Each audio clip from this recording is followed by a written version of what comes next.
Ce mardi 23 janvier, Sandrine Bonner était l'invitée d'un aparté sur Canal+ et l'actrice est revenue sur la terrible agression qu'elle a vécue il y a quelques années.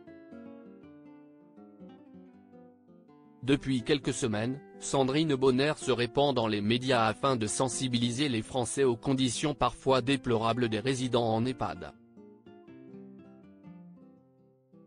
En effet, en août dernier, sa mère Lucienne a trouvé la mort dans des circonstances troubles dans un de ses établissements spécialisés.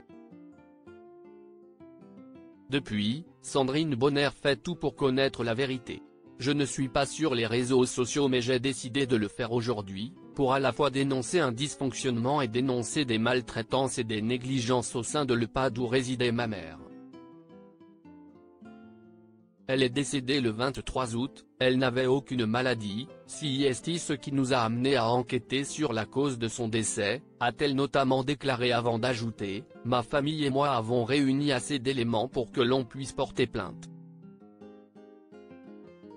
Il est impensable qu'il y ait de la négligence, de la maltraitance dans certains établissements. Ce n'est pas la première fois que Sandrine Bonner mène un combat pour un membre de sa famille. En 2007, elle réalise un documentaire intitulé Elle s'appelle Sabine sur sa sœur atteinte de handicap mental. Et en 2019, elle a livré un témoignage sur la violence qu'elle a subie de la part d'un ex-conjoint avec qui elle entamait un processus de rupture. Sandrine Bonner évoque sa terrible agression ce mardi 23 janvier dans En aparté sur Canal+. Sandrine Bonner est revenue sur ce moment douloureux de sa vie. On connaît mon histoire, j'ai été agressée et j'ai fait un mini-coma, a-t-elle débuté, visiblement émue. Quelques secondes plus tard, elle a ajouté « J'ai eu une triple fracture de la mâchoire, tout a bougé.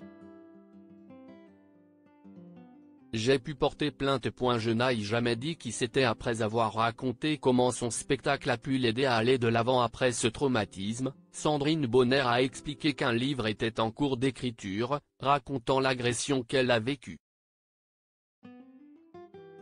Oui, je vais écrire un livre qui va s'appeler Impact. Et l'idée c'est de raconter tout ce qui est impactant dans ma vie. Je me suis beaucoup exprimé sur mon agression mais je n'ai jamais dit qui c'était.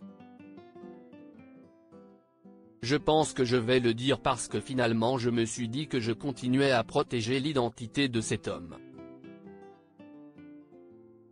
Quelque part, je lui donnais un peu trop de crédit. Cette histoire m'appartient. Si j'ai parlé de cette agression, c'était surtout pour parler de la reconstruction, a-t-elle conclu sur le sujet. En aparté, à retrouver en intégralité sur l'application Mi Canal.